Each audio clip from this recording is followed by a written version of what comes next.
Today we're diving deep into how Arne Slot is reshaping our team on the pitch. Some games we look unstoppable. Others, well, let's just say there's still work to do.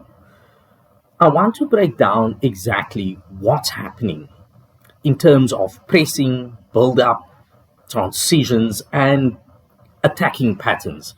So by the end of this, you'll see the logic behind the chaos. So stick with me, because understanding these details changes how you watch our team and maybe even how you feel about some of the results.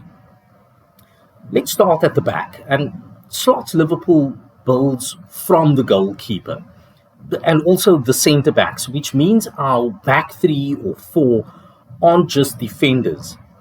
They're the first attackers.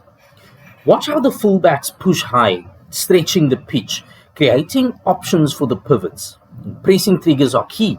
And when the opponent's centre-backs carry the ball forward, our midfield and forwards compress, cutting the passing lanes. In games like against Galatasaray, the double pivot squeezes central midfield and forcing turnovers in dangerous areas. And that isn't random. It's a calculated risk that rewards us with high-value possession.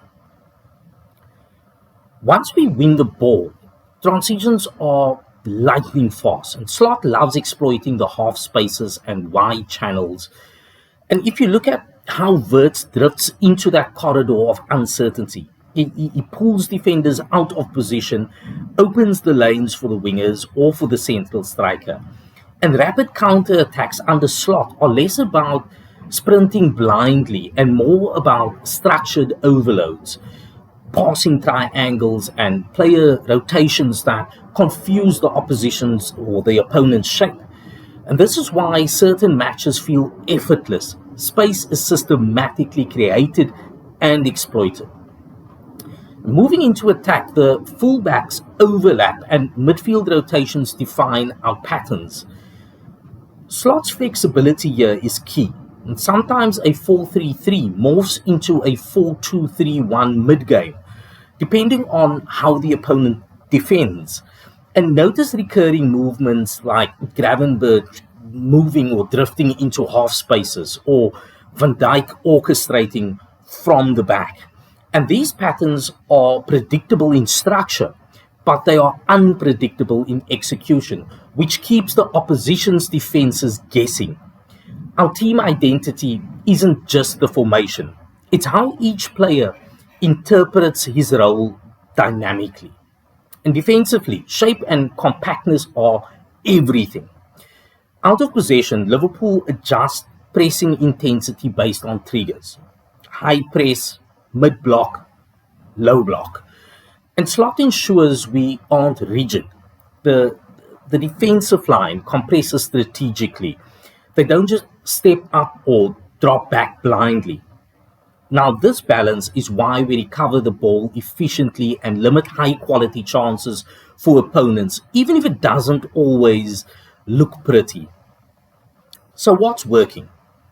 Our transitions, pressing, and the positional fluidity. Now, what's inconsistent?